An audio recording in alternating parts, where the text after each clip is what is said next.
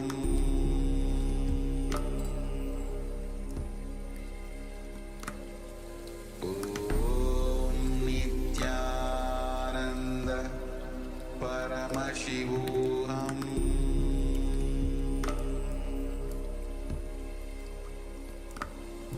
Om Nithyananda Paramashivoham.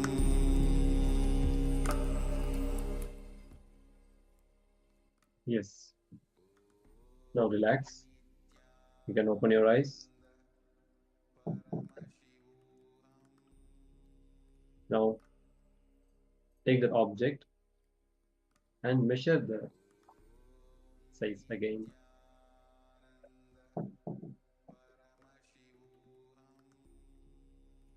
Verify how much has it increased from the previous measurement. We request all the participants to switch on the camera.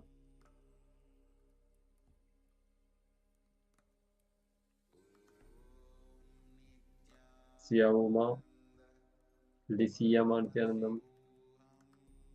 How was your power manifestation experience? Ma Ananda Guru Rupinima Nithyanandam.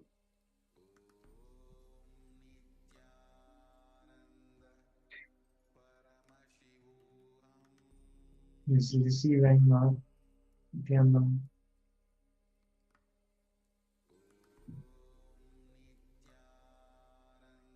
Okay, whoever has manifested, please go ahead and share the results, like how much the size has been increased from the previous measurement.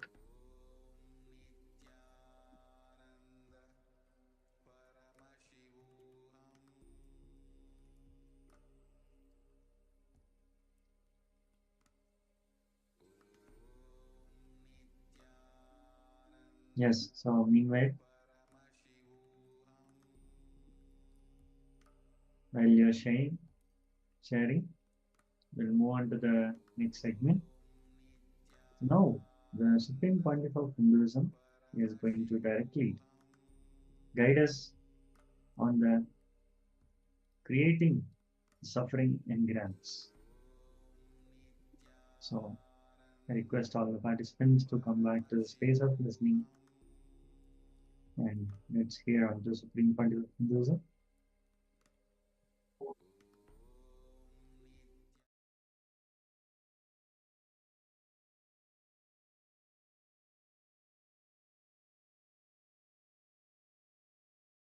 The question is, having the urge to spend and have nice things around you, is that a bad trade to have and keep you from accumulate money? Nothing is wrong. You see, urge to have money, urge to spend and have nice things around you is perfectly right, not wrong. Tomorrow when I talk about this celebrating money, I will explain elaborately. One session I will talk on aparigraha. Yes, please go ahead. My name is Jairam Reddy. Right, I came from the big family. Big family means my parents, we are 11 children. Okay, now 9 of us are alive. At the right Then age. really big family. Yes. At the right age of about 40 years, my father, facing a lot of health challenges, he could not generate the income to take care of the family. In that situation, we faced a lot of problems in that age. And in that, when we have grown up, during our, when we are rising up, he strongly believed that we are poor and we are not affordable. For each and every situation, we thought that we had that thought in our mind.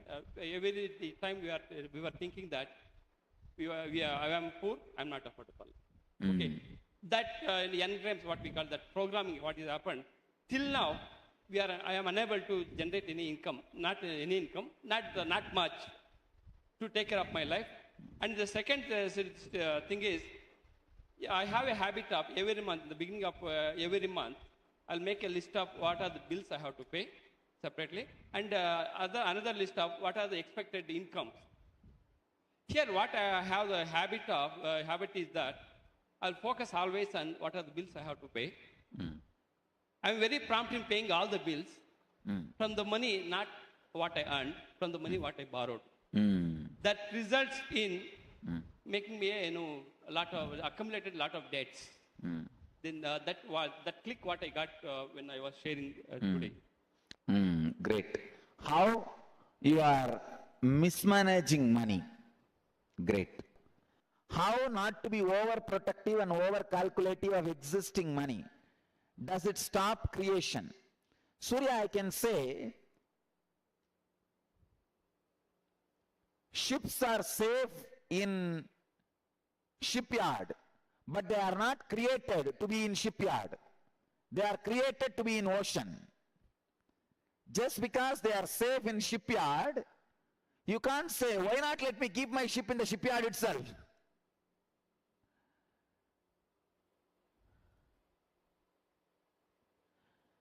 Ships are safe in shipyard, no doubt. But can you keep the shipyard in the shipyard itself? No. It is not the purpose of ship. Same way, currency means what? It should be current. It should be circulating. So this too much of fear stops creation, stops your creativity. Retain the money only for next maybe 2 to 3 months, not more than that. If you are storing more than next few months, you are creating laziness in you. Like a fat stored more than required in your system, not only weight, and it destroys your health. Insecurity and bad cholesterol is directly connected. Spirituality and money, if there is a conflict, you need to first clear that. As I said, be very clear, poor people never get into heaven. It's a wrong idea. Come on. Mike. What about housewives who doesn't earn? For example, my age is 30. Until now, I have earned ₹2, which is in my 7th grade because of scoring some good marks. The teacher gave me ₹2. That is all the money I have earned. And when I think I can't climb myself, when someone asks me, "Are you rich?" I will definitely say I'm rich because my husband earns and I'm wealthy and I have all the basic needs. But a deep thing inside me also tells that I have not earned anything. My own earning, my own money, like that I have a feeling. So a deep guilt that I am just spending and not any contributing, that is there. And what about generally housewife? Because most of the... I will recommend every individual should create wealth. Whether you are housewife or office wife. You are living in house or anything. Every individual should create wealth. What you do with that later on is secondary. But every individual should create wealth because it is life. It is just personality.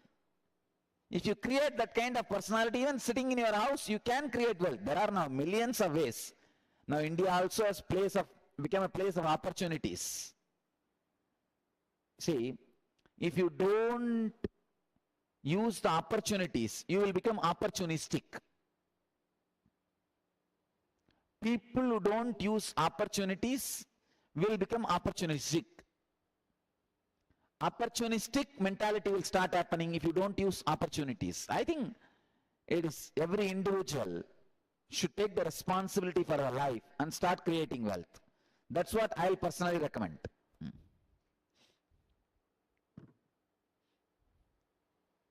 Yes.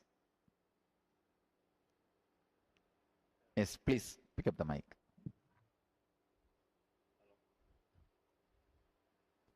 Yes. Hello. Swamiji, the click which I got was that... close the mic. Keep the mic close. The click which I got was, my father was a money lender and he got cheated by many people. And the same thing has happened in my life because I lent money and I on my salary and I got cheated. Got cheated. I got cheated. Ah. The money has not come back here. And that again has broken into my relationship also. Relationship also with my wife is bad. Another thing is, I got a good job in between and was contributing to Dhanapita for 10% now. I was Anand Samadhi also. And then that I created my own lack of self-image by saying that I'm worth being paid this money. And I lost the job. Now I got a job at a much lower salary. Again, I'm getting that whether I'm being worth being paid this money. Now I'm trying to change it by saying, yes, I'm being more than this. You see, you need to understand the flaw.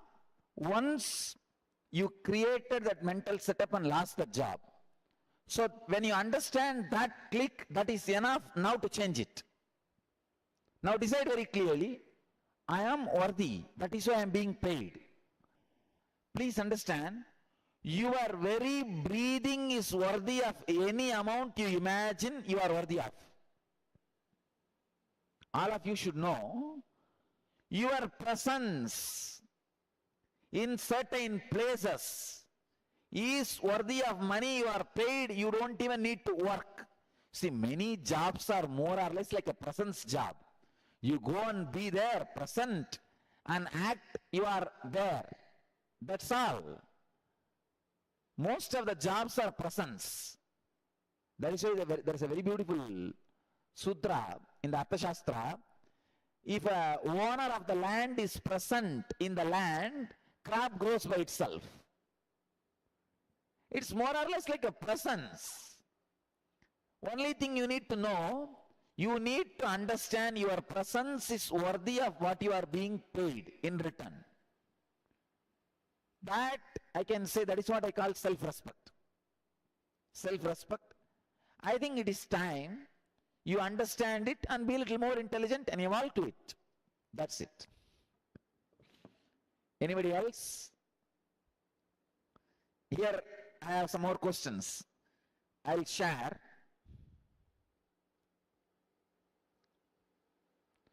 It's like a more or less many sharings.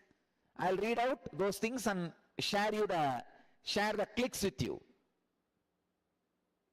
See, only like this, strongly analyzing and vomiting it out, all the wrong engrams and wrong mental setup about money which you are carrying will come out. It will never come out if I am sitting and giving you the lecture for 6 hours. No. You need to pen down and you need to express, because you need to make money. If I sit and give lecture for 6 hours, I'll make money. But I want you need to make money. I want you to make money. That is why I am asking you to talk. Whoever talks is going to get money. Understand? If only I am going to talk, then I will have money. And if you are also going to talk, you will have money in your life. Understand?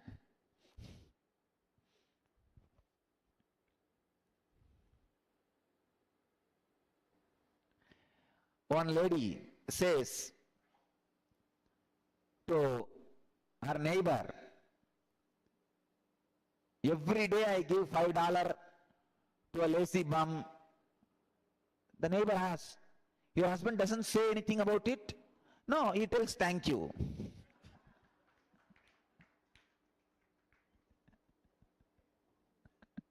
So,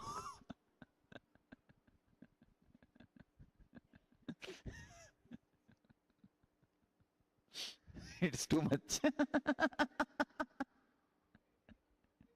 But it's okay.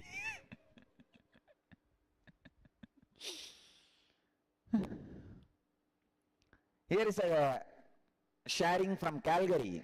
I was taught early on that money would bring happiness, and that in order to show others love, you had to buy them lots of presents on holidays. And the more money you spent showed how much you loved them, even if you had to spend money you did not have. I am learning how to practice Reiki and also do some metaphysical healing. But I do not want to charge people. I feel wrong about it, that I have to charge people to help them.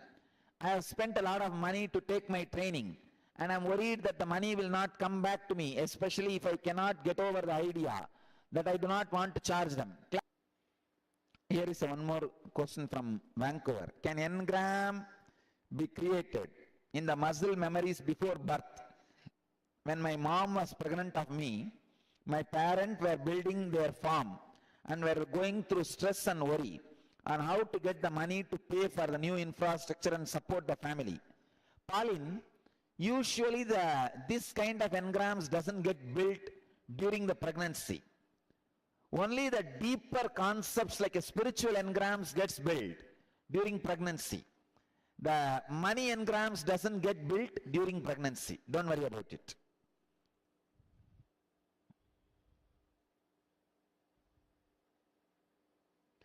This is the message from Vaidegi, Toronto. Problem, I can't relate to money. I don't have clear understanding about money. I go to work, earn a decent salary and spend it all within a week. I have been doing this unconsciously ever since I came into contact with the green bills. I hope you could help me realize the value and proper use so that I don't remain in the poverty line. Understand? These green bills are a big problem.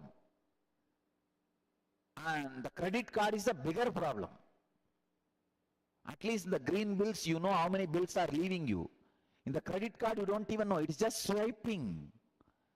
Whether 900 has gone or 9,000 has gone, you don't even know. Because same, once the swiping, that's it.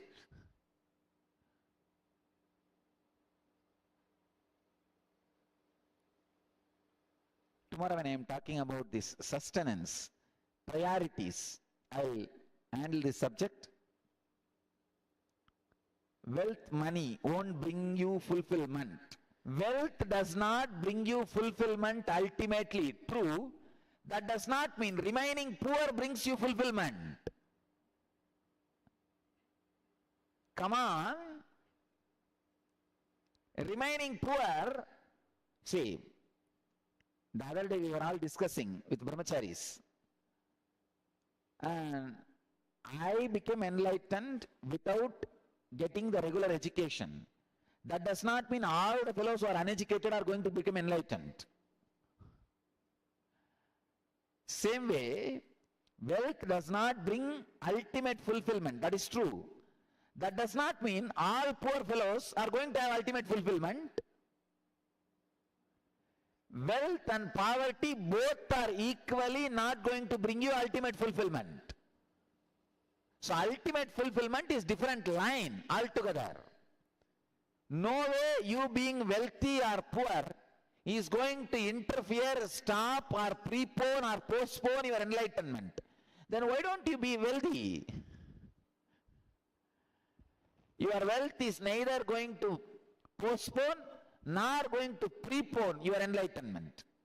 So that is totally different direction. San Jose, sometimes I regret money I have spent. Why? Why is everyone asking everyone else's money? Family to invest money. The problem is, in India, your money is not your money. It is your friend's money. It is your family's money. It is all the poor relatives around you, their money. All of them think they have share over your money. No, really. All of them think they have share over your money. Especially if you are living in America, all Indians think in America, all over the road, dollar bills are running, floating and flying. You just need to go there and have few gunny bags, just dump everything and send it in the ship to India. Come on.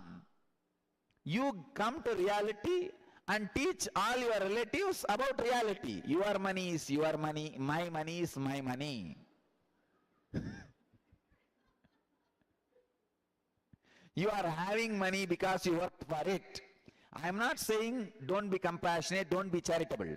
But be very clear. Only when you are very clear you are not going to repent for it, be charitable. If you feel you may repent in future, don't be charitable. Be very clear. Charity should not come with guilt. Then you will be stuck with it. Understand? The moment you start counting what all you gave, you lost all the merit and punya of giving. For example, if you have given some money for some your friend or a family or a temple or a school or a ashram for something, even once if you count, I have given all these things, over. All your punya is gone. You chine punye madhyalogam vishanti.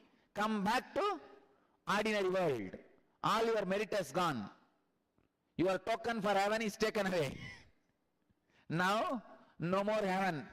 Get back to your regular life. So anything makes you count. So if you are repenting, don't give. Be very clear. If you are regretting, don't give. Just see that you are making them understand your money is your money and their money is their money.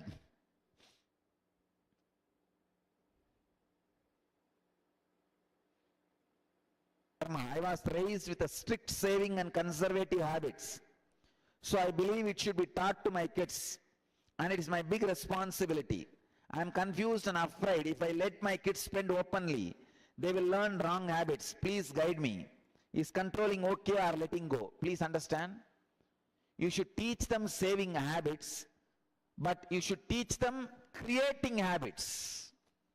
Creation of wealth. Creation and saving is okay. Just saving, I think you will destroy them. So teach them the habit of creation also.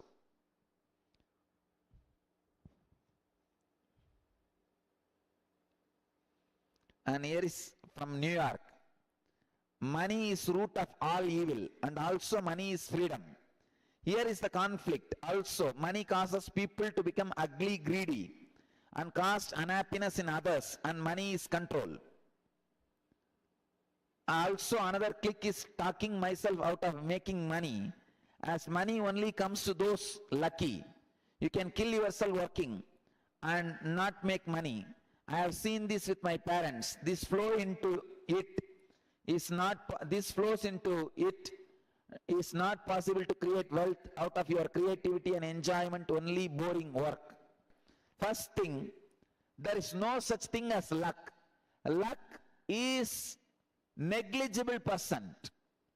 It gets popular. Does not mean it is common. You see, receiving salary only is common. Receiving lottery is rare. Only 0.01% of the population receive lottery in their life. 99.99% of the people receive only salary in their life. So understand that 0.001% people who receive lottery becomes very popular all over the world because it is rare, not because it is regular. See, regular things becoming popular and rare things becoming popular. You need to understand. Lottery is a rare thing becoming popular, not regular thing becoming popular. So, don't expect luck to add wealth to you. That is not going to happen.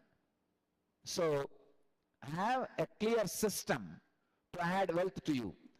Waiting for luck to for wealth to happen in your life is wasting your life. No, that is not the right mental setup. Swamiji, you said that never think this is enough. Keep on creating. My question is, if we spend our entire day and life creating wealth, which I know at back of my mind that it is not real, it is just Maya, it is not going to go with me when I leave the world. When will I take time off from this mental setup of creating wealth and focus on Brahman, which is real? Come on, relax. You don't need a separate time to put your mind on Brahman. Create wealth intensely. Know that it is Maya. You are not going to carry it when you leave the body. You are already in Brahman. Create wealth intensely, knowing you are not going to carry it when you die. You are in Brahman. There is no other separate Brahman. You need to sit and catch and jump on him. Relax. I have 2 comments from Seattle on what people realized after their conversation. Mark Winstein, he discovered from his conversation with the other person, I decided that I can live without money. Ma Pragna, I can't have or create wealth myself because I am not good enough. Beggar mentality. If a person gives, they are resentful towards me. No confidence in creating in a joyful, creative way. Both needs to be, the moment you understand, you can overcome it. That's all. Understand? I decided that I can live without money. You can live without money, but don't live without creating money. I live without money. Understand? I don't touch money. I want all of you to know I have not touched any currency except Indian rupee. That also I touched a few times when I wanted to give it to the priest, temple priest. When I go to temples, when I give for the priest, only that moment I will be touching. Other than that, I have not touched any currency of any country, traveling all over the world. Still I have not touched the dollar bill even once. I touched the coins once or twice, maybe, to put it in the toll. In US, when you drive, the toll box will be there. You need to drop some coins. For that I have touched some time, rarely. Because if the toll box is on the other side, passenger side, the driver will tell me, Swamiji, please drop this coin. Those few moments I will drop. Only for this purpose I have touched money. Otherwise, I am not living with money. I have not touched money. But that does not mean you need to live with poverty, poor consciousness. No. Why money creates division instead of uniting? Who said money is creating division? See, in my life, with money I have created a huge community. I united many people with money. It is how you use that creates either division or union. Money itself does not create division. How you use it creates division. Why asking our money back from the person we have loaned is always thought, especially when that person is a friend or relative. Why asking our money back from the person we have loaned is always tough, especially when the person is relative or friend or relative. That is another one big problem. In Tamil we have a proverb, irundu koduthu nadandu vaangu. If I translate literally, sit and give, but walk and get it back. You sit while you are giving, but to receive it back, you run. That is the mental setup. I always feel, whenever you give loan, be very clear, especially to your friend or relative. Feel it is a charity. If your mind is not accepting, it is not going to come back. Don't give. Only when your mind is thorough, no, it is not going to come back, then give. If you have a feeling you want it back, better don't give. That's all. Why are we always want to work on our wants to tone it down instead of creating wealth? Kannan, just laziness, nothing else. Just laziness. Don't tone your wants down. Awaken your creativity. When I was 3 in hospital with polio, a gift was given to me and then taken away for no reason. At that time, also there was a great competition to play with the best wheelchairs. This has left me with wealth and sharing limitations. Now you understand, just overcome with that sharing limitations. Here is a note. Can you explain the difference between greed, ambition and intention to create wealth? Greed, ambition, intention, all these are same. When you are having it, it is called ambition and intention. When others are having it, it is called greed. That's all. See, when you have it, you call it as intention. If your friend has it, you call it as ambition. If your enemy has the same emotion, you call it as greed. That's all. Otherwise, there's no three separate thing. It is just you using your mind to abuse others. When you are having, you call it intention, sankalpa. When your friend has it, you call it ambition. When your enemy has it, you say, greedy fellow. That's all. All three are one and the same. Don't worry. Come on. I feel a lot of guilt about growing up being given a lot of money, not being asked to work for it, or being taught about it, how to manage it, make it. So today I have a difficulty making money or asking a fair price for my work. I think if you start working, naturally you will be out of this mental setup. Yes, it is actually an ordinary problem. You don't need to worry. And you being given a lot of money is okay. Please be seated, please be seated. And it is not a big wrong mental setup. Just asking, start asking, this mental setup will change. It's not a big engram. Where you put too much effort and time in creating wealth, it will affect your spiritual life and growth. Malaysia, come on, I am telling you guys, create wealth, that is spirituality. There is no such thing as spiritual growth will be stopped by creating wealth. Who is that great Vedanti who wrote this question? Malaysia?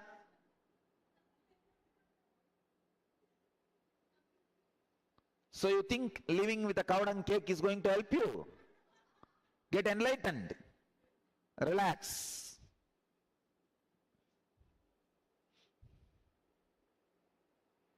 I realized during my sharing how much I was suffering from incorrect understanding, allowing the greed of others to affect my creativity in the past. How come sometimes people without are very greedy in the Western world and are distrustful when you yourself are willing to share one's hard work for gifts with life? Yes, you are right. Money is dangerous and you could get physically hurt having money. I don't even know if this is a question. Money is not dangerous. It is wrong. Money is not dangerous, and not keeping it properly may be dangerous. But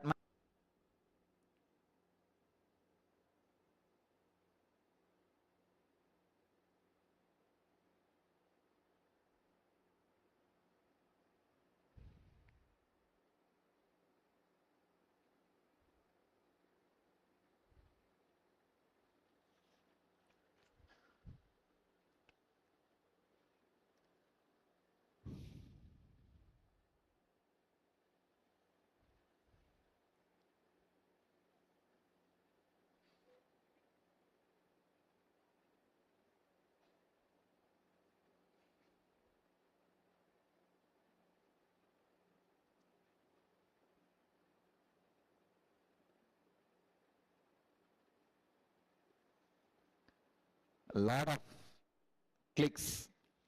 Here is a click from North Carolina. I had a huge click when Swamiji first said not to blame the money for a bad relationship. I always equated the lack of loving relationship with my father as caused by money. Now I understand it was his inability to be emotionally available for me, not his love of money. It was his mental setup, not the money. My partner shared our beliefs that were based on our family's religious attitudes. It reminded me that in the church I grew up in, we said, God loves the meek and the poor. We never said God loves the rich. I am telling you, God loves the rich. Come on. Phoenix, understand, this God loves the meek and poor is a completely, I can say it's a kind of a consolation. Understand? Consolation is religion. Consultation is spirituality. I am not here to just console you. I am here to give counseling to you. Don't start living based on these consolations. No. They are good once in a while when you are sick. For crisis management, consolations are good. But the consolations are not good for regular life. Understand? See, medicine is good when you are sick, but not as a regular food. I have had experience that I am alone in making money without the help of others. Because of this, I felt that there is never enough. Because no one else will be there to give me money in the future if I run out of it. This creates a state of fear and greed in me that I don't know how to avoid. Ron, understand, if people are not going to give money to you, it means all the banks are going to be frozen. It means the money is not going to be circulating.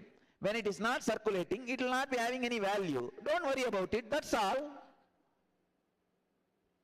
As long as government pays you salary, money will have respect as money. Understand? As long as you are paid, money will be currency and it will have wealth. The moment you are not paid, money is no more currency. It is not going to be useful anymore. It is just ordinary paper. Why are you worried? To keep the value of the money, government has to pay you. You are not understanding the secret. See, money is like a roof. All the pillars are holding it up. You are also one pillar holding the roof up. Don't you understand?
Understand? She writes in a detailed way after her failure about the financial failure, she lost that inspiration. Understand?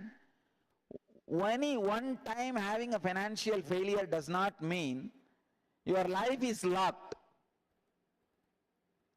Falling is not wrong, but not getting up is wrong. Falling is not wrong, but not getting up is wrong.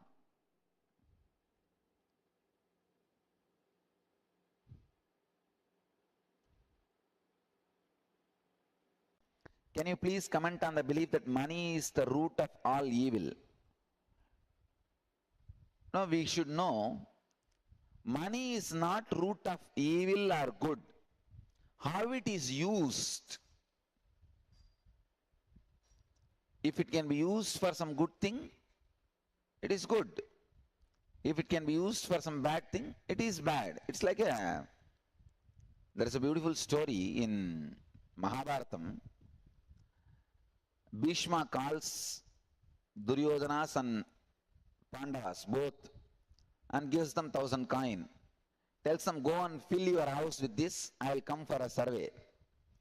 Duryodhanas, they see 1,000 coin, how can you fill the whole house except with a, what do you say, hay? The paddy, hay, they buy and fill the whole house with the hay. And Pandavas, they clean the house and light beautiful lamp and incense, fill the whole house with the incense smell. When Krishna comes for survey, Duryodanas are not even able to take the Krishna and Bhishma to inside their house because the whole house is filled with hay. But Pandavas, they were able to take them inside because the whole house was filled with good smell. It is your brain, how you use it. Money itself is not root of the evil, but how you use it.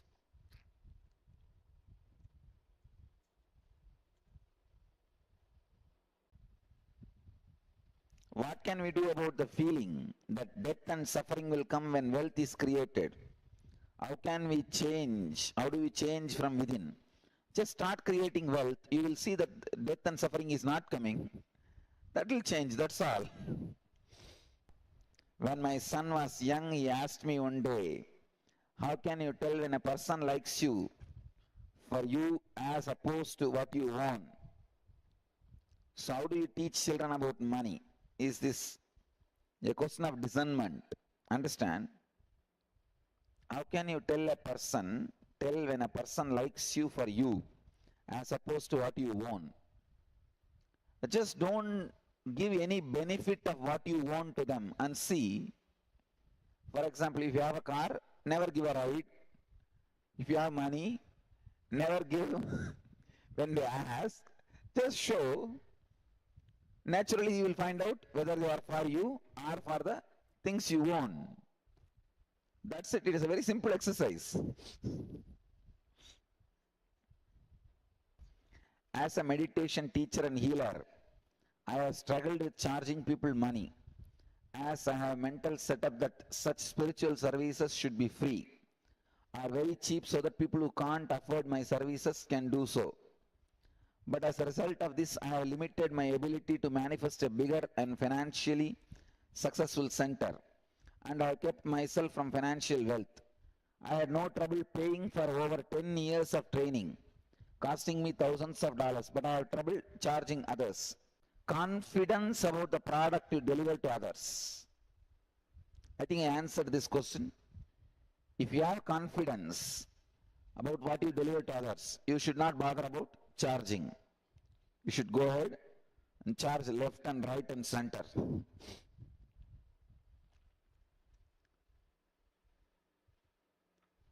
Now really, because you are offering, nothing wrong.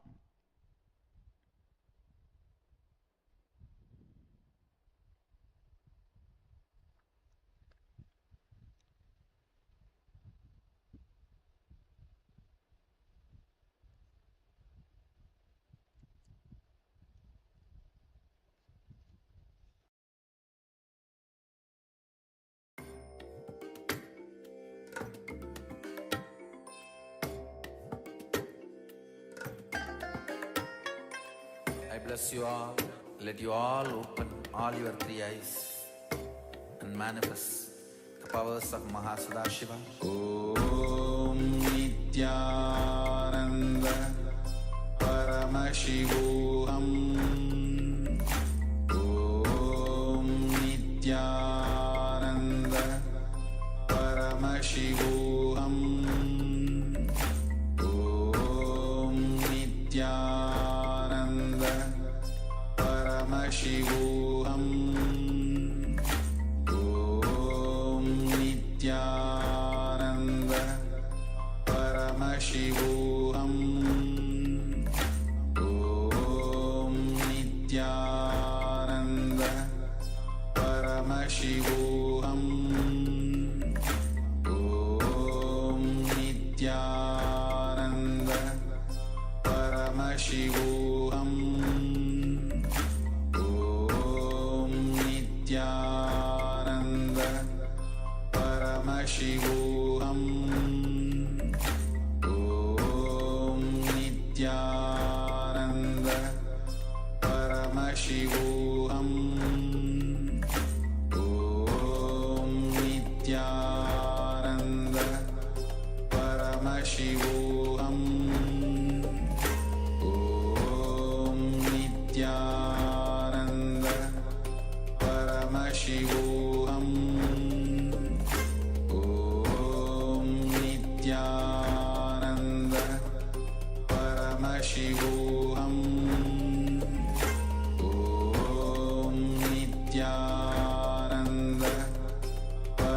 Paramashivoham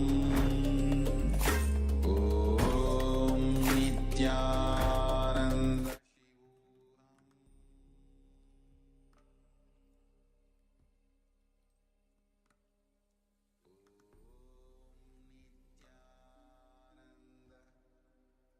Yes.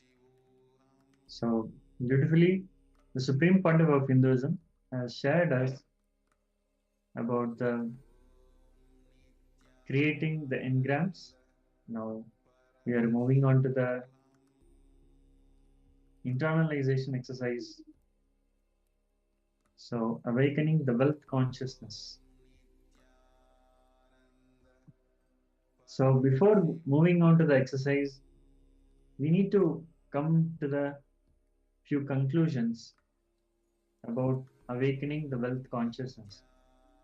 So first conclusion we need to arrive is integrity is the best strategy. So the next conclusion we need to arrive is own but don't possess. Go on be sharing, whether it is you or your space or your qualities or your qualifications. So only by sharing you get more. So you need to own it so that you will see how all your qualities or qualifications or your space can be helpful for the others and enrich others. So wherever you are, you'll always be enriching others. Then the third conclusion is let your enriching be most authentic. Means every day upgrade yourself.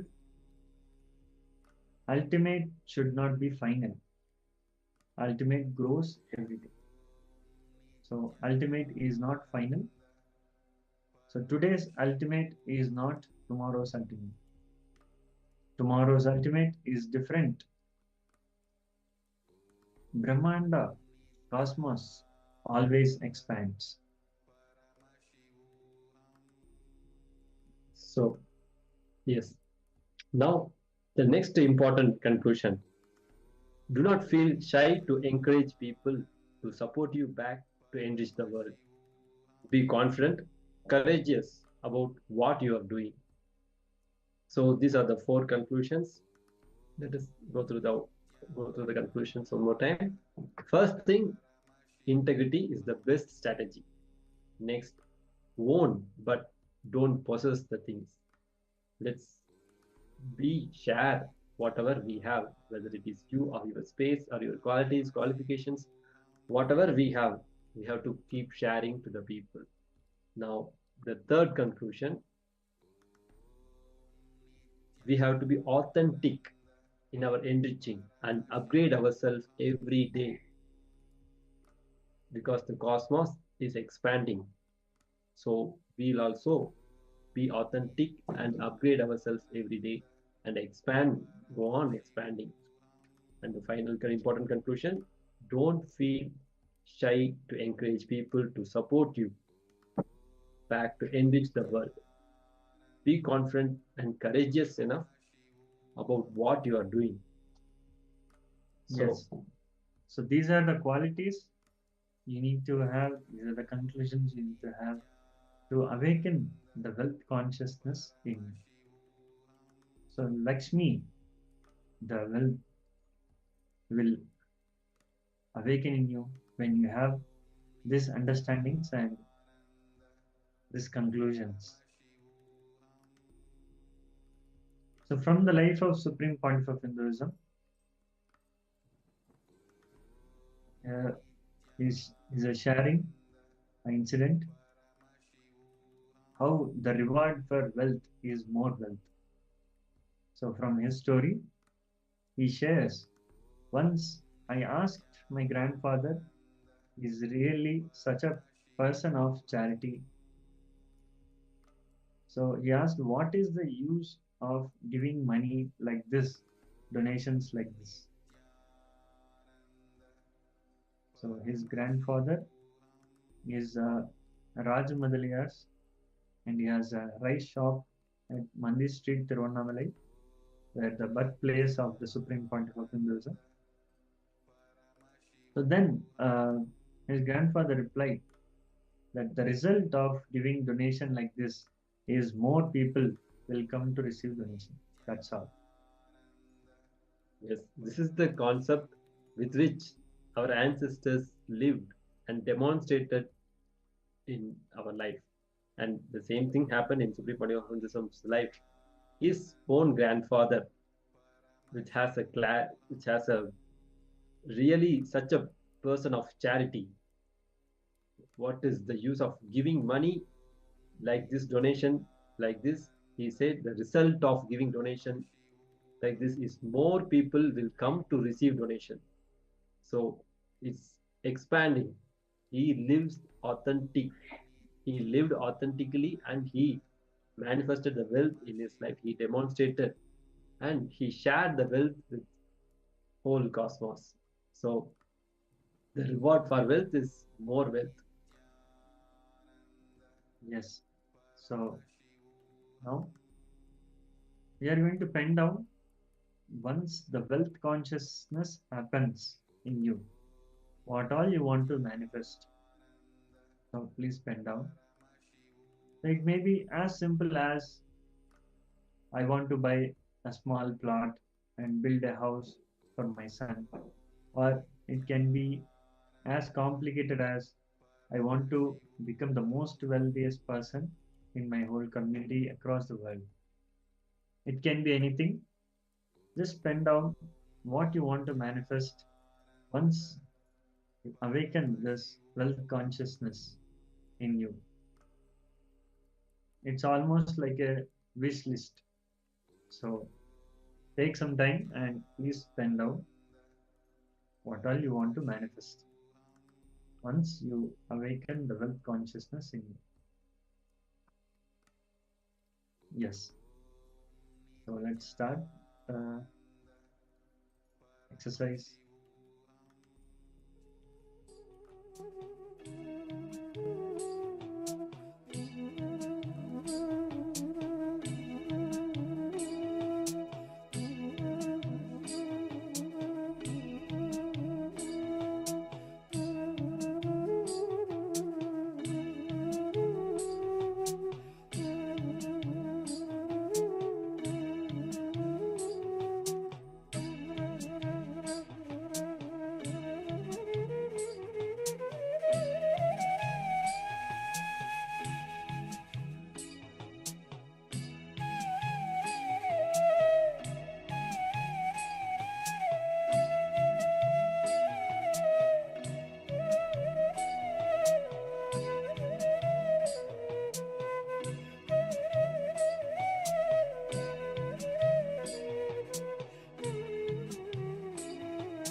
Now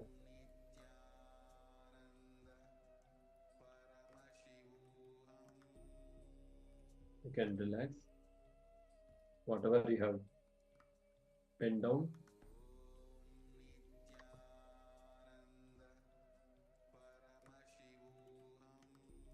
I hope all have completed the exercise.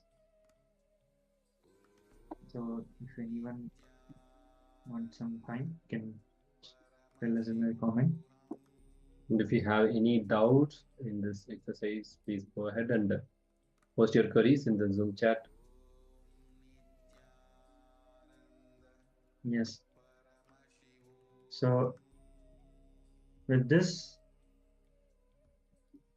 after we are making the wish list ready, now Supreme Pontiff of Hinduism, Bhagavan Nithyananda Paramashivoham, is going to directly guide us to the Kriya to manifest with the consciousness. So definitely this Kriya will help you to manifest the self-consciousness.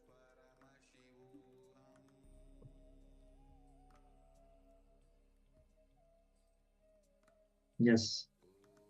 So let's come back to the space of listening and let's have some space to do the Kriya.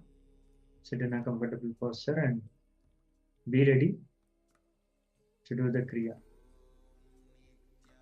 Because you'll be doing pranayama and different asanas. So have a comfortable space, and if you have a mat, yoga mat, please sit on the yoga mat with the folded leg posture.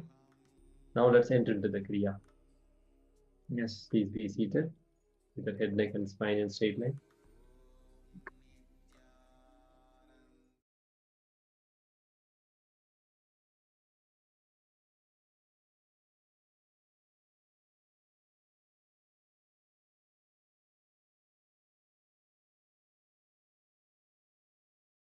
First step, please understand. Stand, legs wide apart, at least 2 feet gap between the legs. Let me completely give the instruction, then you can do. Inhale as slowly as possible. When you finished inhaling, hold as long as possible. Then exhale as slowly as possible. After completely exhaling, hold as long as possible your lungs empty. Inhaling as slowly as possible, holding as long as possible, exhaling as slowly as possible, holding the lungs empty as long as possible. All 4 actions slowly as long as possible. This is the first step. If you already have any heart problems, like blood pressure, any other heart conditions, please don't do this Kriya. Others can do. This is the first process. Please start. I will guide you further in every level. Legs wide apart, 2 feet. This Kriya is to break the patterns of suffering of money in you. Any pain, suffering related to money, the patterns will be broken.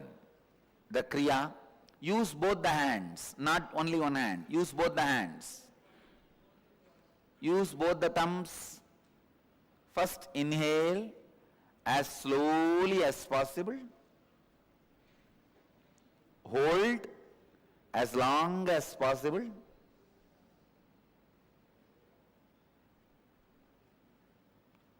Exhale as slowly as possible. Hold the lungs empty without inhaling as long as possible. Do this continuously. Repeat the same cycle continuously. Intensely awakened. Let the energy fill you all. Let all the conflicting, contradicting, complicating desire patterns be destroyed in you all. Let you all create wealthy consciousness, rich inner space.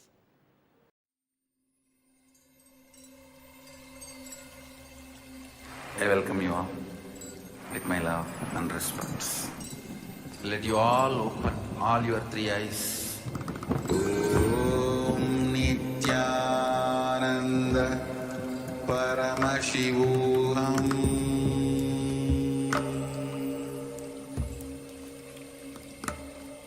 Om Nithyananda Paramashivoham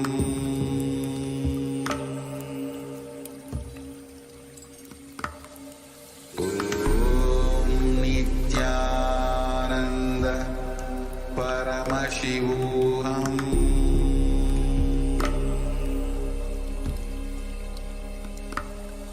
Om Nithyananda Paramashivoham Om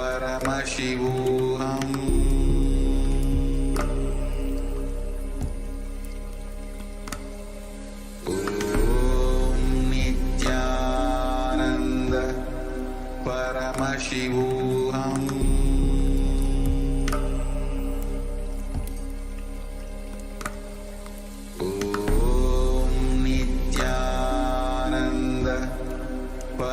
Paramashivoham Om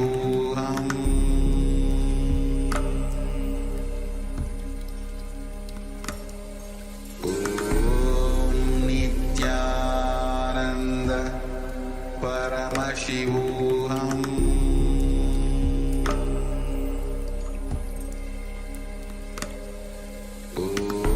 Om Nithyananda Paramashivoham Paramashivoham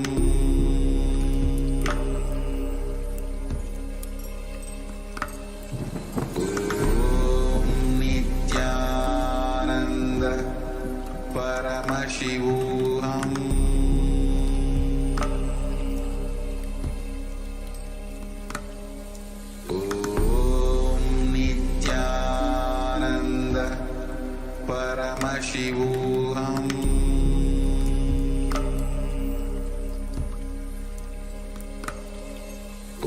Om Nithyananda Paramashivoham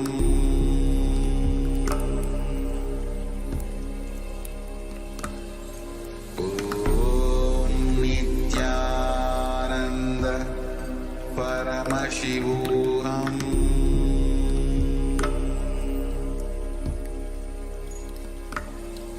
Om Nithyananda.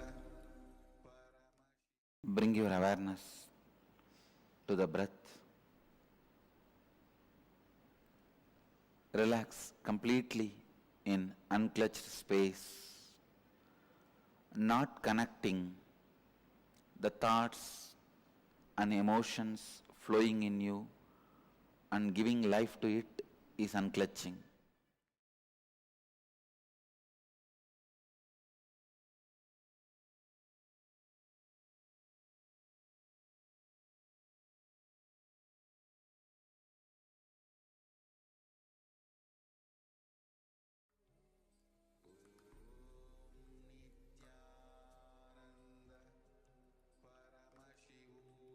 Yes. Yes. After the Kriya, I mean, this was a very short Kriya. You can learn this technique and practice whenever you have time. And further, definitely, this is one of the Kriya which will manifest wealth in your life. So, in your schedule, plan it and practice every day. Keep on doing for 21 days. Definitely, you'll see the results happening in your life. Okay, now let's enter into the power manifestation. We're going to manifest the power of Garima. You're going to increase your own weight and becoming heavier. I think everyone will have the weighing machine in your home. Please before we enter to the power manifestation, go and check your measurement of the weight and note it down. Please take a moment and check your weight. And if you already know what is your weight, then no problem. We'll enter into the power manifestation. Now, we'll give a few moments for those who didn't check their weight. Let them go and check weight and come back.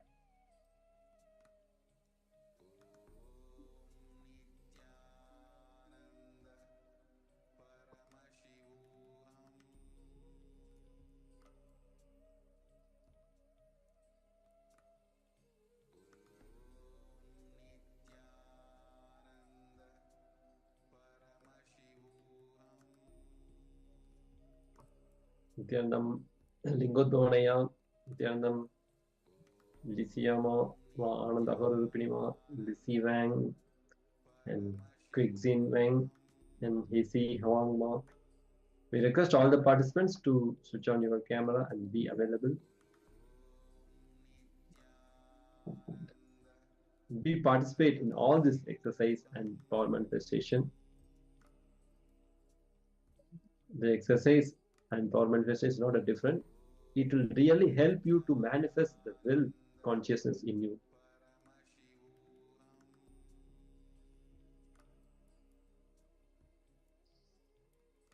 I think Wang hand you want. Did you check your weight? If you checked your weights, we can show the thumbs up. We'll enter into the power manifestation.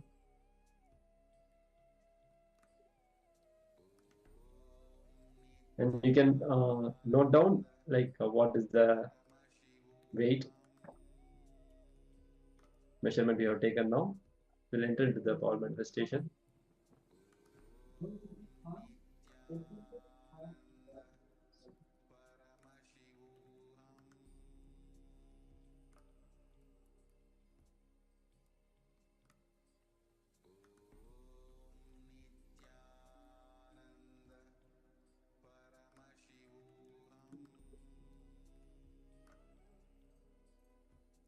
Okay, so let's move on to the power manifestation.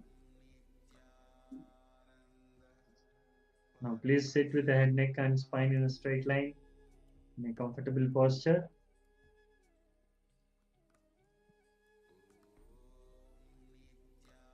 Close your eyes.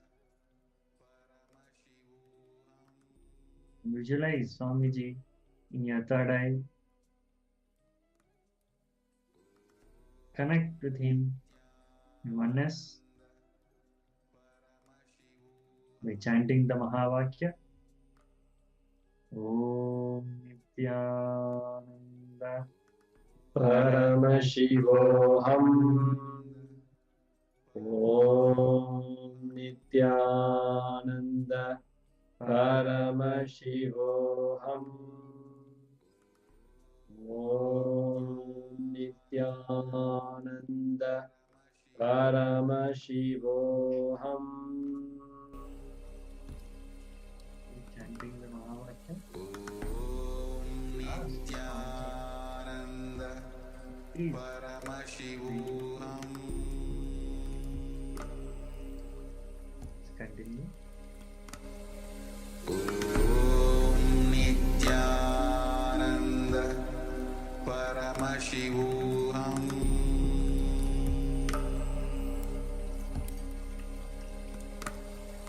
Om Nithyananda Paramashivoham.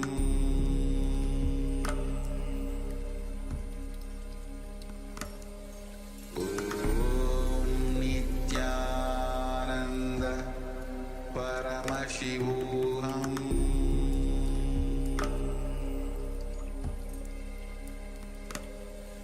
Om Nithyananda Paramashivoham.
Paramashivoham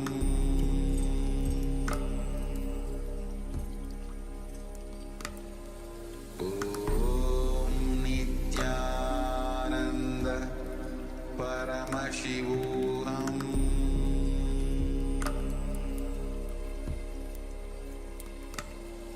Om Nithyananda Paramashivoham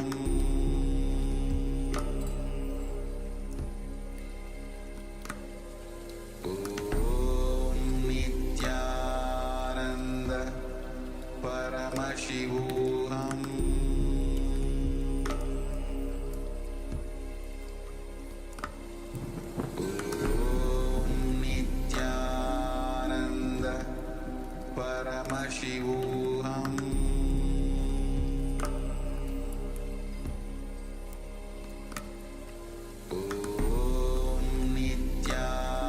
Nithyananda Paramashivoham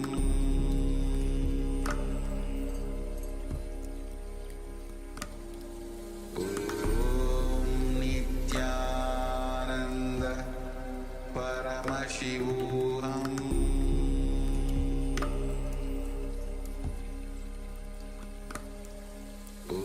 Om Nithyananda Paramashivoham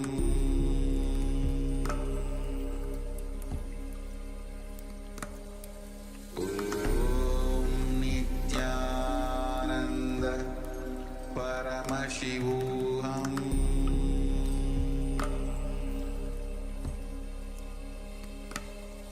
Om Nithyananda Paramashivoham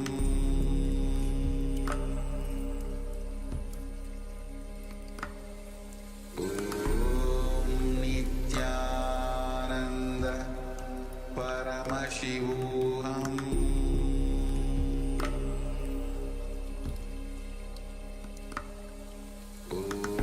Your desires are your life. Your desires are your life. Listen. It's your desires which infuse life into you, and it's your desires which infuse energy into you. Same way, conflicts in your desires brings tiredness in you. Contradictions in your desires brings boredom in you. Confusions in your desires bring frustration in you. Please understand. Your desires are your life. Conflict in your desires bring confusion in you. Conflict in your desires bring tiredness in you. Confusions in your desires bring frustration in you. Its contradiction in your desires bring boredom in you. Actually, if your desire is pure, every breath you inhale and exhale will make the desire into reality. When your desires have conflict, confusion and contradiction, every breath brings tiredness, boredom, frustration in you. Every breath is like a air blower into balloon. Your desires are the shape of the balloon. If the shape of the balloon is Tom and Jerry, when you blow the air, you will have Tom and Jerry. Conflict, constant conflict.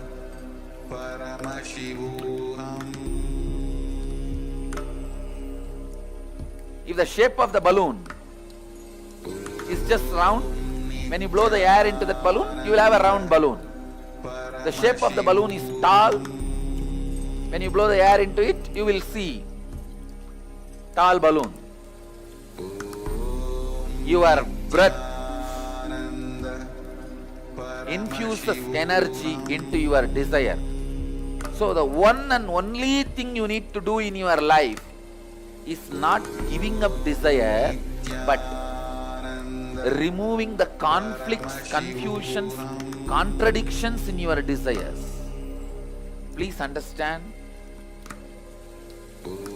Renunciation is not giving up your desires, it is giving up conflicts, contradictions, confusions in your desire.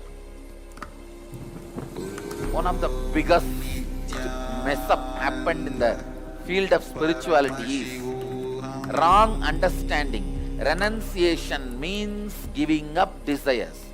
That's the worst understanding happened or misunderstanding happened in the spiritual field. Raga means attachment. Araga means detachment. Viraga means renouncing the conflicts, confusion and complications of desires. You need viraga, vairagya. Viraga becomes vairagya.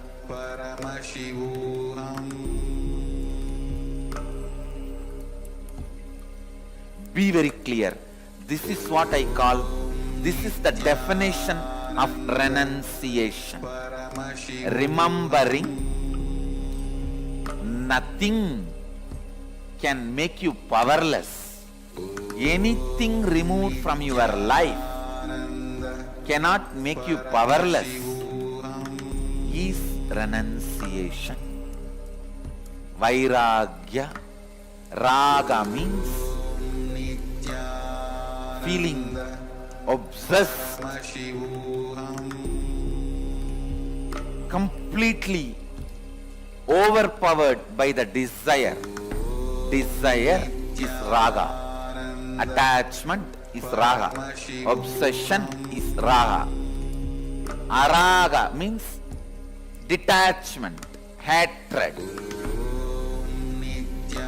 Viraga means knowing very clearly whatever you think as even core of your life, even those things, if they are removed, you will not become powerless. You will not miss them. You will not become empty. You will not be disappointed. You are not going to become dead. You will even forget you had those things or beings as part of your life. Having this clarity is renunciation. Understand? Having this clarity is renunciation. I tell you, this clarity, when it becomes your strategy in your life, business is war, your living is war, relationships are war, everyone is in their own Kurukshetra. Understand? Kurukshetra has never ended. Everyone has their Kurukshetra. Let this be your strategy for your Kurukshetra. No one can win you. No one can shake you. No one can frighten you. Be Vedanta Castle, the lion of Vedic strength. I tell you, because I have applied this strategy, I applied this cognition in my life again and again and again, and I saw I always won the game. I always won the game.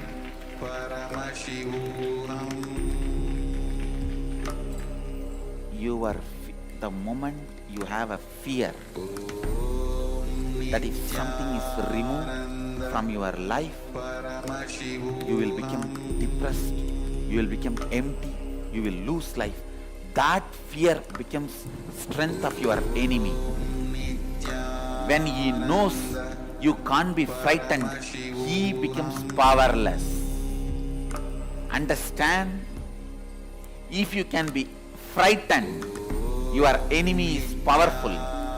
If you can't be frightened, your enemy becomes powerless. I tell you, this simple understanding of me and this simple cognition of me, anything can be removed from me. I will not become powerless. I will not become depressed. I will not lose anything. I will not be lost. I may not even remember that I had that in my life. Be very clear. The spiritual truth, when it becomes part of your cognition and strategy, anywhere you go, Krishna is driving your chariot.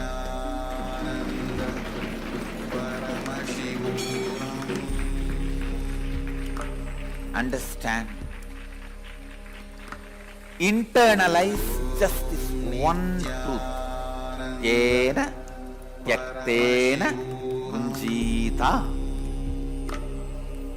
tyaha.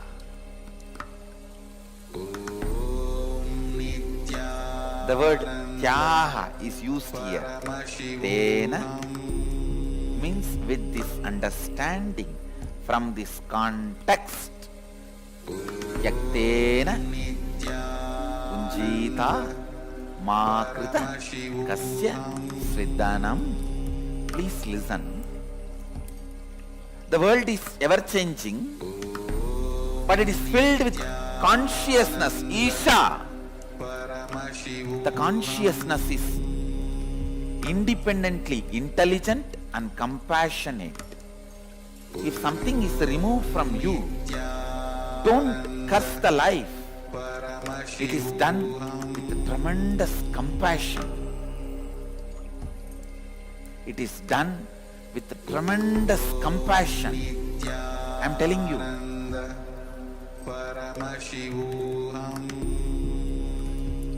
Here, Upanishads are declaring you to do tyaga, renouncing, you to renounce with this context of Isha Vasyam Idagum Sarvam Yatkincha Jagatyam Jagat.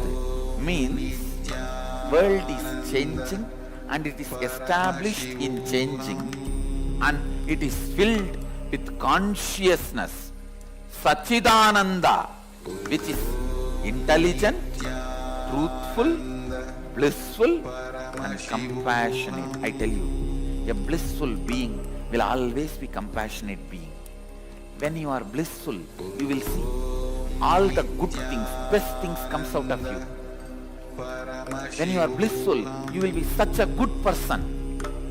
Only when you are frustrated, you will express all bad qualities, violence, cunning strategies. A blissful person is always compassionate person.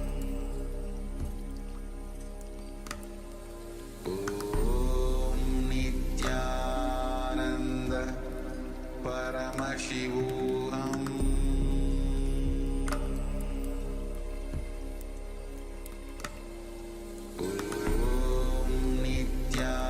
Nithyananda Paramashivoham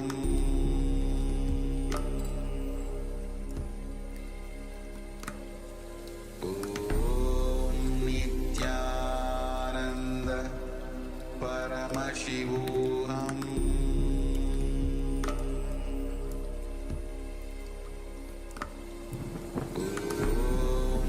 Nithyananda Paramashivoham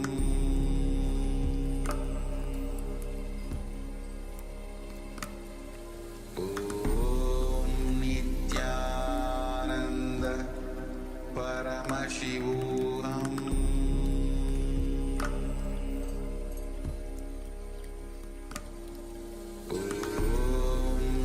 Nithyananda Paramashivoham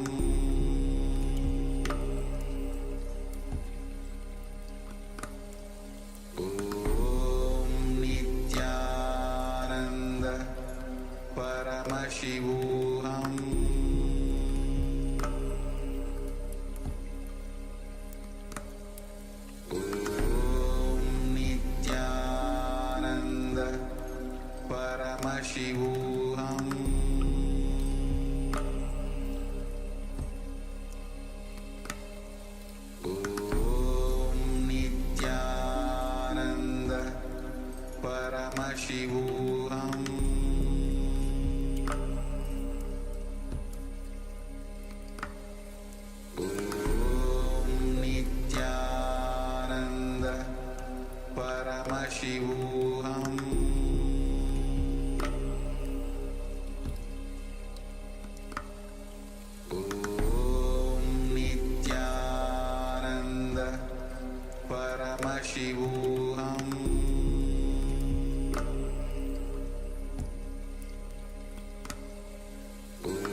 Paramashivoham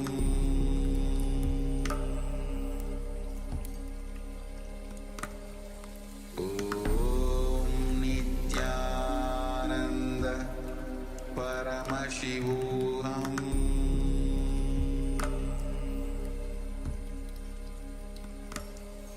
Om Nithyananda Paramashivoham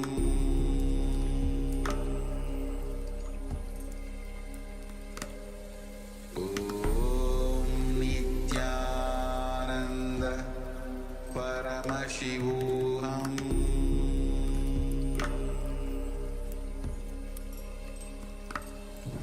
Om Nithyananda Paramashivoham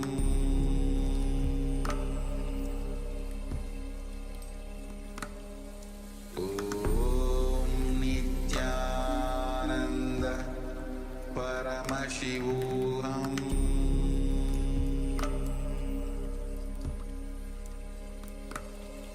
Om Nithyananda Paramashivoham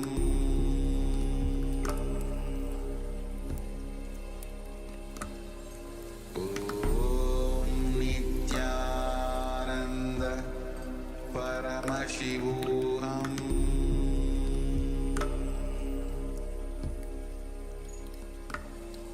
Om Nithyananda Paramashivoham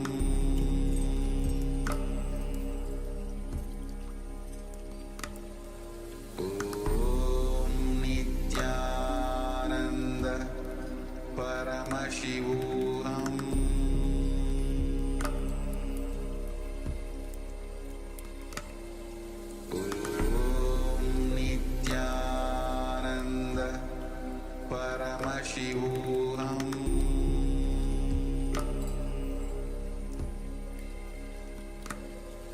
Om Nithyananda Paramashivoham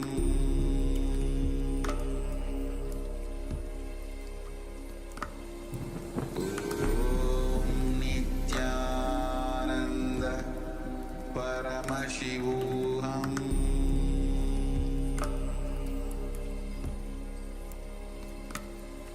Om Nithyananda Paramashivoham. Yes. Now relax. You can open your eyes.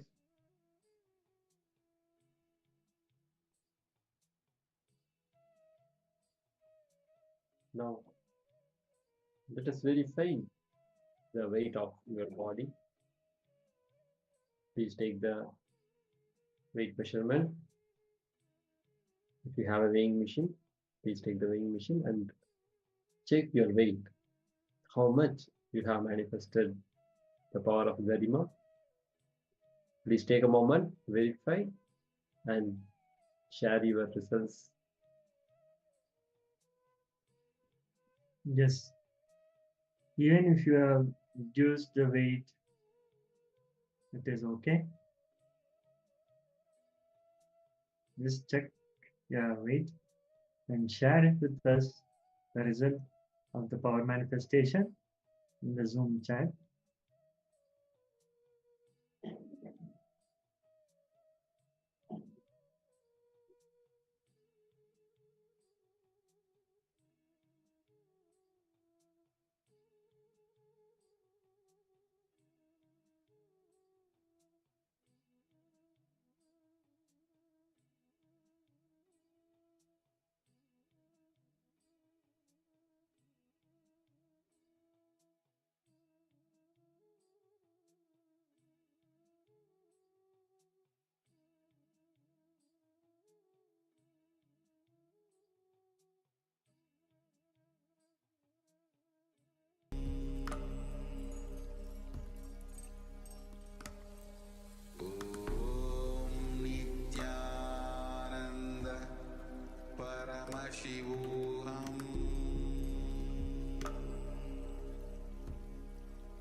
Yes. So now we are moving on to the next segment. Now, beautifully, Supreme Pontiff of Hinduism is going to share with us about the deeper truths About conquering desire.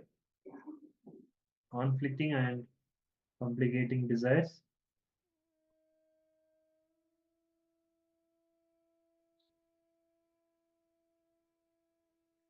So come back to the space of listening and let's listen to the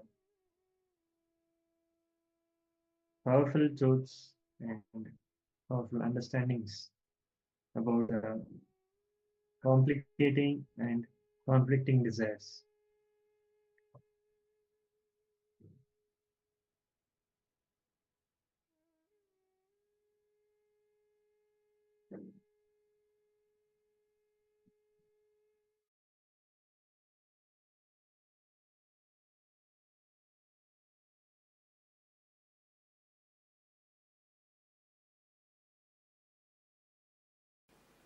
Your desires are your life. Your desires are your life. Listen. It's your desires which infuse life into you, and it's your desires which infuse energy into you. Same way, conflicts in your desires brings tiredness in you. Contradictions in your desires brings boredom in you. Confusions in your desires bring frustration in you. Please understand. Your desires are your life.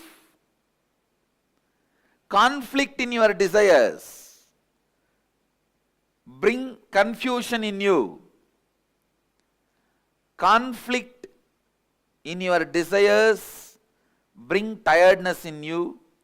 Confusions in your desires bring frustration in you. Its contradiction in your desires bring boredom in you. Actually, if your desire is pure, every breath you inhale and exhale will make the desire into reality. When your desires have conflict, confusion and contradiction, every breath brings tiredness, boredom, frustration in you. Every breath is like a air blower into balloon. Your desires are the shape of the balloon. If the shape of the balloon is Tom and Jerry, when you blow the air, you will have Tom and Jerry. Conflict, constant conflict.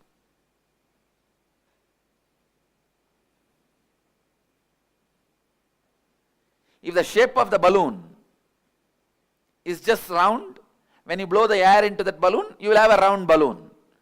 The shape of the balloon is tall. When you blow the air into it, you will see tall balloon. Your breath infuses energy into your desire. So the one and only thing you need to do in your life is not giving up desire, but removing the conflicts, confusions, contradictions in your desires. Please understand, renunciation is not giving up your desires, it is giving up conflicts, contradictions, confusions in your desire. One of the biggest mess up happened in the field of spirituality is wrong understanding. Renunciation means giving up desires. That's the worst understanding happened or misunderstanding happened in the spiritual field. Raga means attachment. Araga means detachment.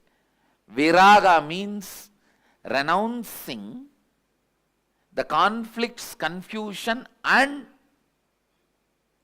complications of desires. You need viraga, vairagya. Viraga becomes vairagya.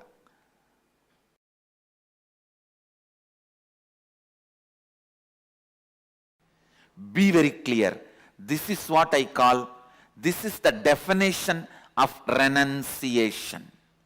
Remembering nothing can make you powerless. Anything removed from your life cannot make you powerless is renunciation. Vairagya. Raga means feeling obsessed, completely overpowered by the desire. Desire is raga. Attachment is raga. Obsession is raga. Araga means detachment, hatred.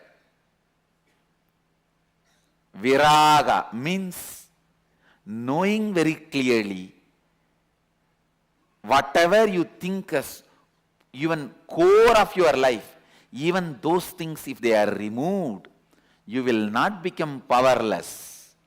You will not miss them. You will not become empty. You will not be disappointed. You are not going to become dead.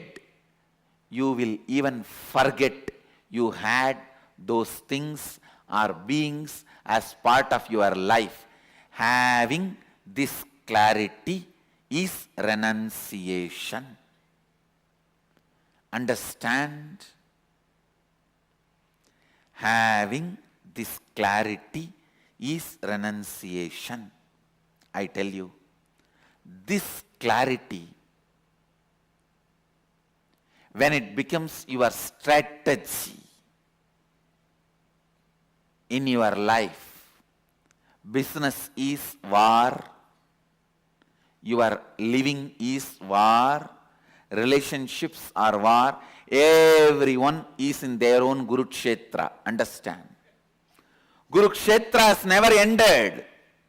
Everyone has their Kurukshetra.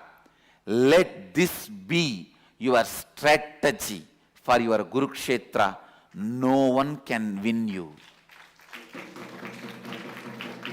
No one can shake you.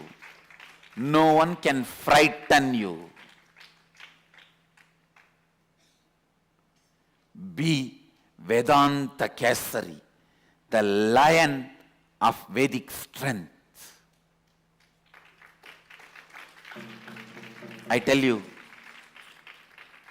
because I have applied this strategy, I applied this cognition in my life again and again and again, and I saw I always won the game. I always won the game.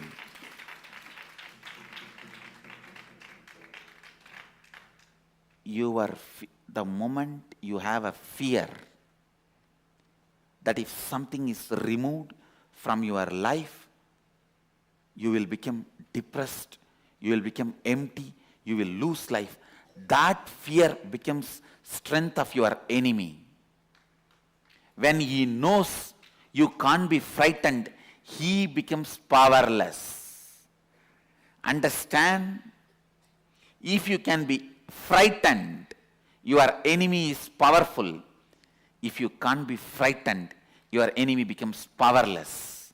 I tell you, this simple understanding of me and this simple cognition of me, anything can be removed from me. I will not become powerless.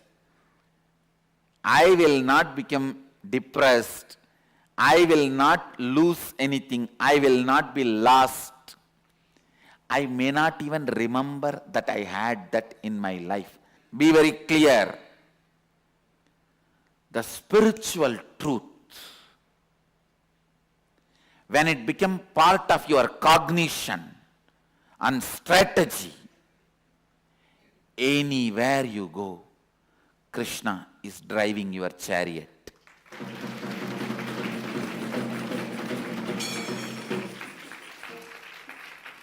Understand? Internalize just this one truth. Tena Tyaktena bunjita. Tyaha.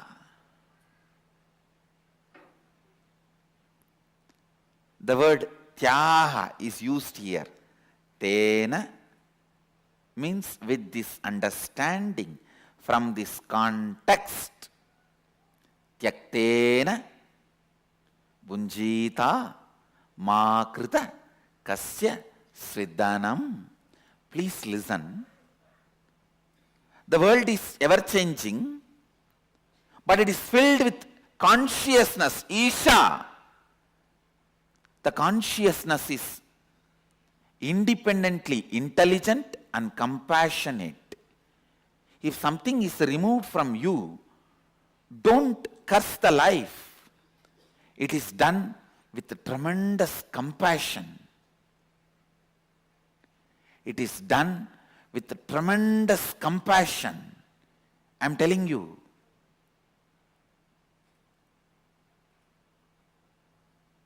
Here, Upanishads are declaring you to do tyaga, renouncing, you to renounce with this context of Isha Vasyam Idagum Sarvam Yatkincha Jagatyam Jagat. Means, world is changing and it is established in changing and it is filled with consciousness. Sachidananda, which is intelligent, truthful, blissful and compassionate. I tell you, a blissful being will always be compassionate being. When you are blissful, you will see all the good things, best things comes out of you. When you are blissful, you will be such a good person. Only when you are frustrated, you will express all bad qualities, violence, cunning strategies. A blissful person is always compassionate person. Isha, consciousness, independent intelligence, which has its own will, functions out of pure compassion. So understand, renunciation is not supposed to be done out of frustration or inability or powerlessness.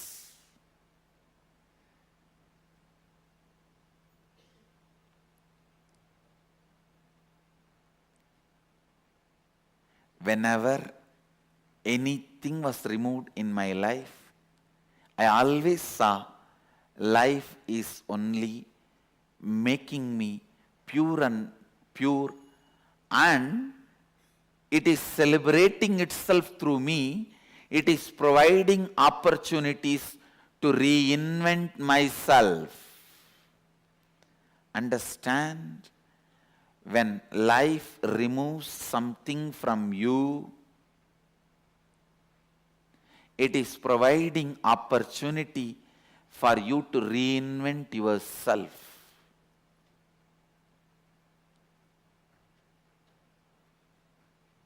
And when you are clear that nothing can frighten you, nothing can make you lost, nothing can put you in powerlessness and depression. And I also want to tell you, you will understand exactly who is the exact enemy. You will exactly pinpoint who is your enemy, where things need to be done. You will not be confused. You will not overestimate your enemy. When you are frightened, you overestimate your enemy. Because you overestimate your enemy, you become powerless. Because you become powerless, it becomes easy for your enemy to destroy you. It's a vicious circle. And I am telling you, when you are clear, you will not be lost. You will not become powerless. Just have this one word in your throat all the time. So what? Keep this as a mantra. So what?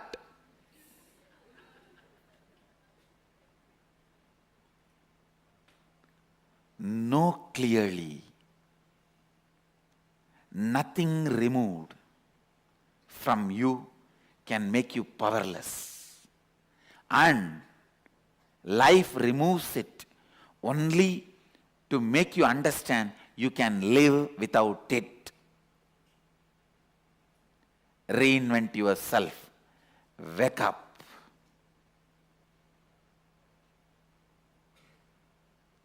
Please understand, I am not giving you any moral lesson. I am not giving you any self-development lesson. I am not giving you any self-help lesson. I am least interested in all of that. I am not even interested in you. I am interested in truth.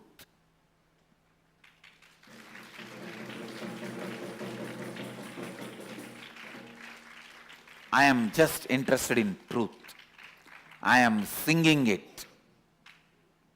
Whoever wants to catch it, catch it.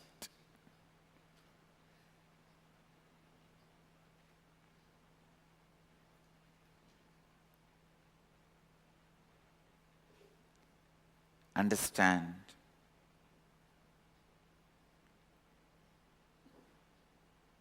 This one truth. Internalize. Internalize. Internalize. Today's homework for all the satsangis. List out 10 items which you really thought if it is removed, you will be lost, your life will collapse, but it was removed. Not only you are living your life now, you even forgot you had that once in your life as part of you. And I guarantee you will have 10 things, either persons or things or place, at least 10 things will be there. Pen them down and put it in your Facebook as a status. Pen the 10 things down, put it in your Facebook as status.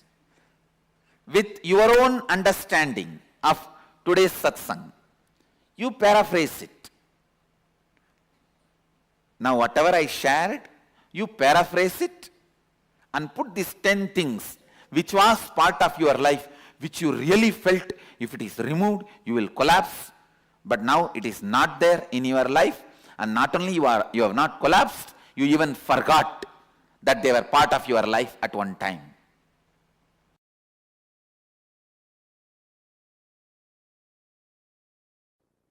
One of the biggest problem all human beings feel that they need to do a lot of actions, they need a lot of kriya shakti to achieve anything they want, health or wealth or enlightenment or powers. That is delusion. Please understand, you need sheer icha shakti, means will, desire, that's it.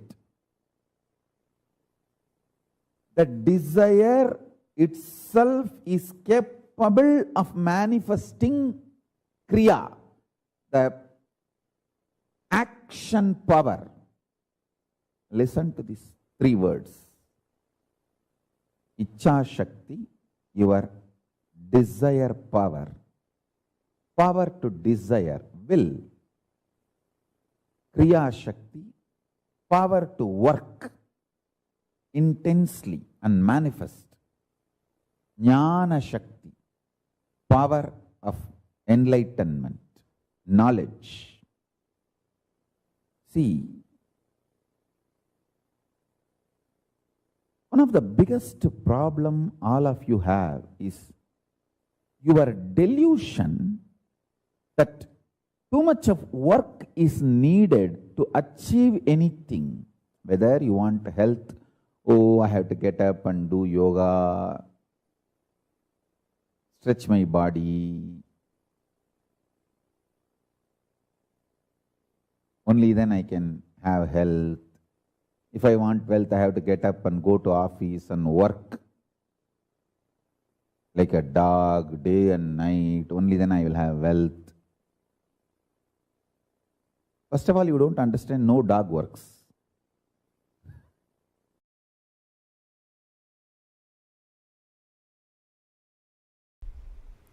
Third eye. It is also described as Anya in Sanskrit. Anya means will. Will to exist or will to collapse. Any will you carry is Anya. If your will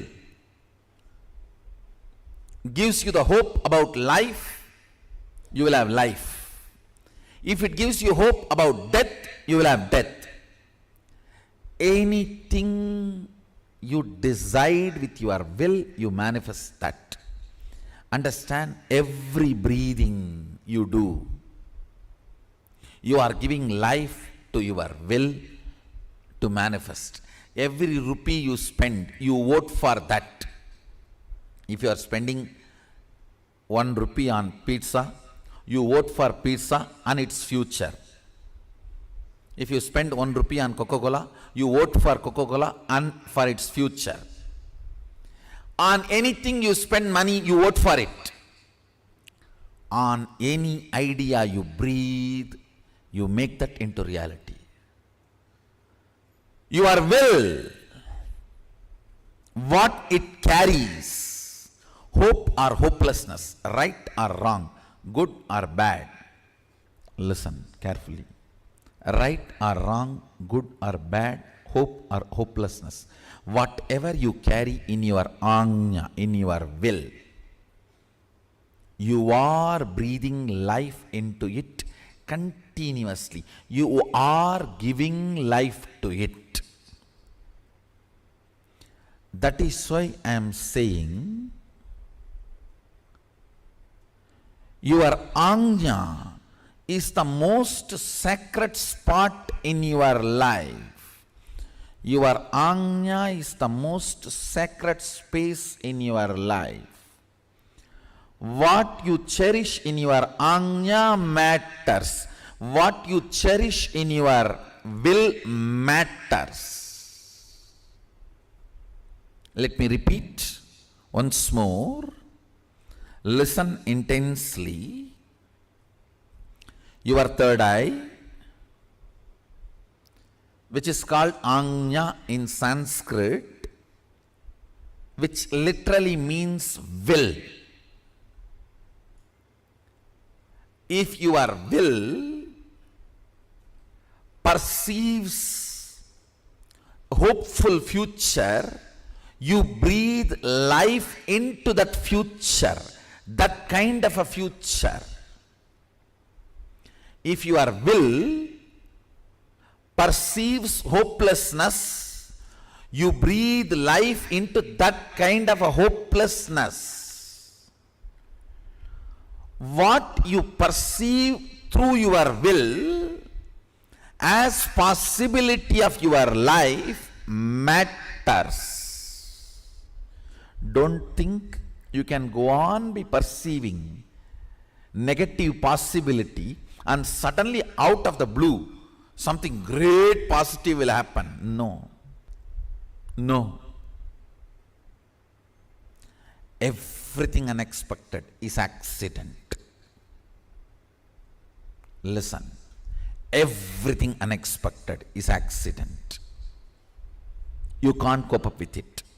Even if it is lottery, you can't cope up with it. Everything manifested consciously is life. So decide to manifest consciously with will, anya, by infusing life. It can be anything you want: health, wealth, spiritual powers, anything you want. You can manifest from the will, because every breathing you do, you are empowering your will. You are strengthening your will. You are infusing life into what you are carrying in your will. Understand? If you pick up a pen and paper and just write without thinking much about your future, first 7-8 lines which is there, the tip of your tongue, tip of your hand, tip of your mind, that is will.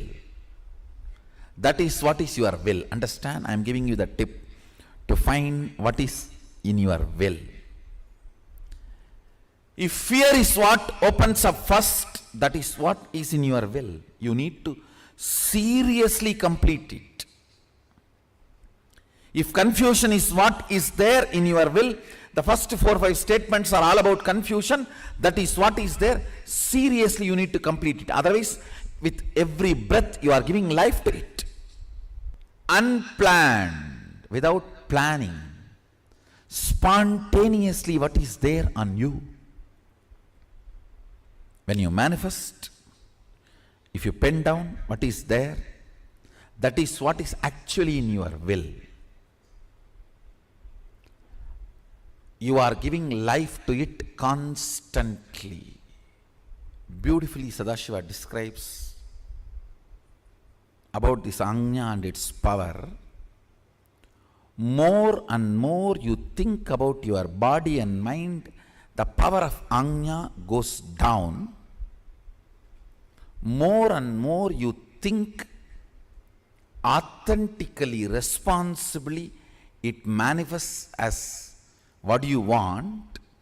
More and more you look at the cosmic principles, the energy of the Ajna goes up. Listen. More and more you think of your body, mind, the energy of the Ajna goes down. Cunningness, constantly thinking about you, makes the energy of the Ajna go down. Understand? Constant remembrance. Listen carefully. Humbleness is not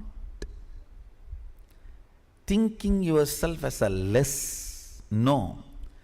Thinking about you less.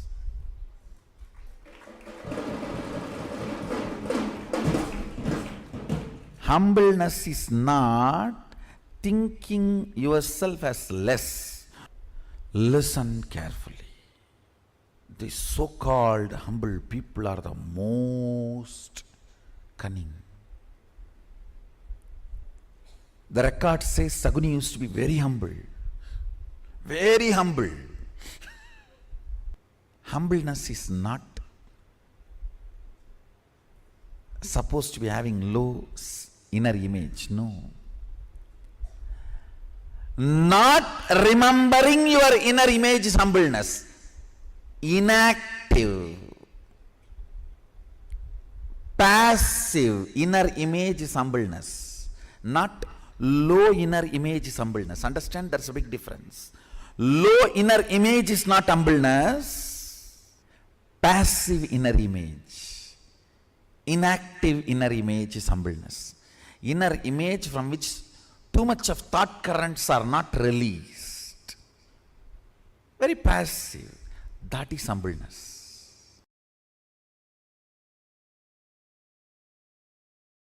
Intuition, melting the wax, and how it relates to the 25 states of consciousness? Yes. Listen. Intuition is from this Turiya and Turiya, this state. All of you listen carefully. Whenever, whether swapna, dream or waking state, come near this Turiya and Turiya, the intuition is experienced. It is like a Turiya and Turiya is like a huge fire. And dream and waking, both states are made of the same wax. Dream state is little polluted wax. Waking state is little pure wax, but both are same wax. When that wax is brought near the Turiya, not only Turiya gives the information about your future, it gives you also the energy to change the wax as you want, manipulate it as you want, move it as you want. Please understand, intuition means not just information about your future. Ability to change as you want and execute it without effort. All these three put together is intuition. For example, if you are having an information about some problem going to come in your business or some benefit going to come in your business, if it is a problem, you will have the intelligence to change. If it is a benefit, you will have the simple manifesting without you putting any effort. Understand? Along with intuition, intuition means jnana. Always the icha.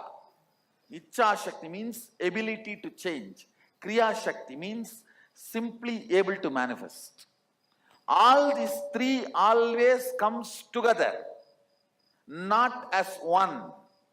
You cannot say, I just came to know the accident going to happen in my life and I went there in the car exactly in the time and got into the accident and broke my hands. No, that is not intuition. That is your fear assumption. Sometimes it may become right. Fear assumption, sometimes becoming right does not mean you have intuition. If you are having information as intuition that you are going to have a car accident, you will simply be able to change it. Same way, if you are having intuition, you are going to have $1 million. You will manifest it without any effort. Any intuition always comes with Icha, Kriya, Jnana, all the three Shaktis together. Jnana means knowledge about the future. Icha means ability, desire to change. Kriya means ability to manifest without effort. All these three, if it comes together only, it is called intuition. Otherwise, it is not intuition.